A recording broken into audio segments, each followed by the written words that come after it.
Hello friends, நம்மளுடைய TNPSC எக்ஸாமுக்கு தேவையான டிஇஓ எக்ஸாமுடைய சிலபஸ் எப்படி டெவலப் பண்ணுறது தான் அதுதான் இந்த வீடியோ ஃபுல்லாக நான் பார்க்க போகிறேன். நிறைய பேர் வந்து கேட்டுட்டு இருந்தீங்க, சார் சிலபஸ் வந்து வேணும், கொஞ்சம் டெவலப் பண்ணி எனக்கு வாட்ஸ்அப் சென்ட் பண்ணுங்கள் அப்படின்னு நிறைய பேர் கேட்டுருந்தீங்க. பட் ஆனால் நீங்கள் வந்து பார்த்தீங்கன்னா ஒரு ஆசிரியராக இருந்து ஒரு டிஎன்பிஎஸ்சி வெப்சைட்டில் போய்ட்டு சிலபஸ் கூட டெவலப் பண்ண முடியலன்னா ரொம்ப ஒரு கேள்விக்குறியாக இருக்குது. நிறைய டீச்சர்ஸ் வந்து பார்த்திங்கன்னா அவங்க சப்ஜெக்டில் ரொம்ப ஸ்ட்ராங்காக இருக்காங்க. பட் ஆனால் டெக்னாலஜி ரிலேட்டடாக ரொம்ப வீக்காக இருக்காங்க. கொஞ்சமாக உங்களை டெவலப் பண்ணிக்கிங்க அப்படின்னு நான் சொல்ல வரேன். ஃபஸ்ட்டு நீங்கள் பார்த்தீங்கன்னா எல்லாருமே ஒரு உங்களுடைய ப்ரௌசர் வந்து எடுத்துக்கோங்க. இப்போ நான் வந்து யூஸ் பண்ணுறது பார்த்தீங்கன்னா க்ரோம் ப்ரௌசர் தான். அது நான் ஓப்பன் பண்ணிக்கிறேன். இங்கே இருக்கிற பாருங்கள் க்ரோம் ப்ரௌசர். இதை வந்து நான் ஓப்பன் பண்ணிக்கிறேன். ஓப்பன் பண்ணியாச்சு.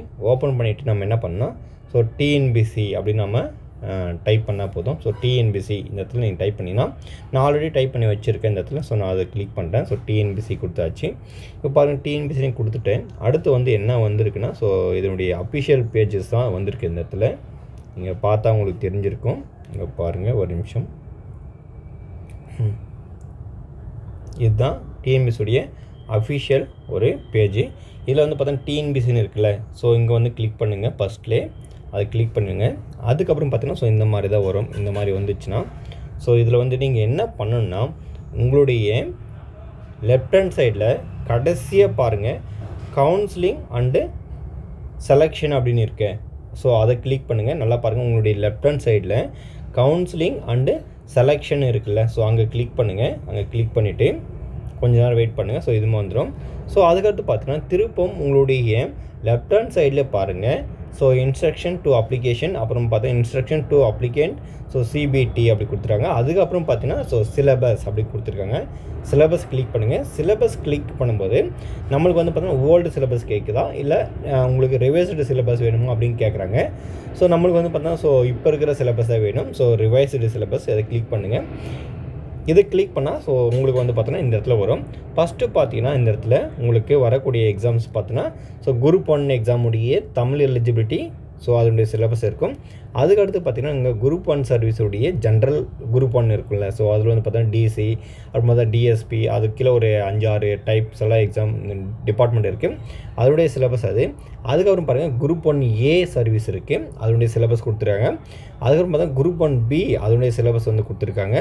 அதுக்கு கீழே பார்த்தீங்கன்னா combined civil service 1, group 1C service syllabus கொடுத்துட்டு டிஸ்ட்ரிக்ட் எஜுகேஷன் ஆஃபீஸர்னு சொல்லி கொடுத்துருக்காங்களே, அதை தான் நம்ம கிளிக் பண்ணணும். அதை கிளிக் பண்ணுங்கள். இதை கிளிக் பண்ணால் நம்மளுக்கு என்ன ஆகும்னா சிலபஸ் வந்து டவுன்லோட் ஆகிடும். இங்கே பாருங்கள், சிலபஸ் வந்து டவுன்லோட் ஆகிடுச்சு. இங்கே பார்த்தீங்கன்னா உங்களுக்கு தெரிஞ்சிருக்கும், district education officer group 1C சர்வீஸில் வந்து எக்ஸாம் வந்து இருக்குது. இதில் வந்து பார்த்தீங்கன்னா என்னென்ன இருக்குது அப்படின்னு பார்த்தா உங்களுக்கு எல்லாருமே தெரியும். மொத்தம் 10 யூனிட் இருக்குது. ஜென்ரல் சயின்ஸ் வந்து பார்த்தோன்னா யூனிட் 1, அதுக்கப்புறம் பார்த்தோன்னா யூனிட் 2 வந்து கரண்ட் அஃபேர்ஸ், அதுக்கப்புறம் பார்த்தீங்கன்னா யூனிட் 3 வந்து ஜாகிரஃபி, அதுக்கடுத்து பார்த்தீங்கன்னா 4th வந்து ஹிஸ்ட்ரி, அதுக்கப்புறம் பார்த்தோன்னா யூனிட் 5 வந்து பார்த்தீங்கன்னா இந்தியன் பாலிட்டி, அதுக்கடுத்து பார்த்தோன்னா யூனிட் 6 வந்து இந்தியன் எக்கானமி, அதுக்கப்புறம் பார்த்தோன்னா யூனிட் 7 வந்து இந்தியன் நேஷனல் மூவ்மெண்ட், அதுக்கடுத்து பார்த்தோன்னா யூனிட் 8 வந்து பார்த்தோன்னா history, culture, heritage and socio political movements in Tamil Nadu அது கேட்டிருக்காங்க. அதுக்கப்புறம் பார்த்தா யூனிட் 9 பார்த்தீங்கன்னா டெவலப்மெண்ட் அட்மினிஸ்ட்ரேஷன் இன் தமிழ்நாடு. அதுக்கப்புறம் பார்த்தீங்கன்னா யூனிட் 10 வந்து பார்த்தீங்கன்னா நம்மளுக்கு ஆப்டிடியூட் தான்.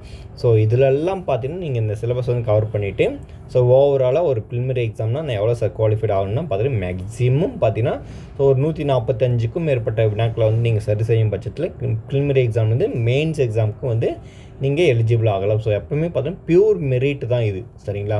145 எடுத்தால் நான் கன்ஃபார்மாக போயிடுவேன் சார், அது கொஷின் மார்க் தான். சில நேரங்களில் கம்மியாகவும் ஆகலாம், சில நேரங்களில் வந்து அதிகமாகவும் ஆகலாம், கட்டாக, சரிங்களா? இந்த வீடியோஸ் வந்து ரொம்ப உங்களுக்கு யூஸ்ஃபுல்லாக இருந்திருக்கும்னு நினைக்கிறேன். மீண்டும் அடுத்த வீடியோ சந்திப்போம். நன்றி.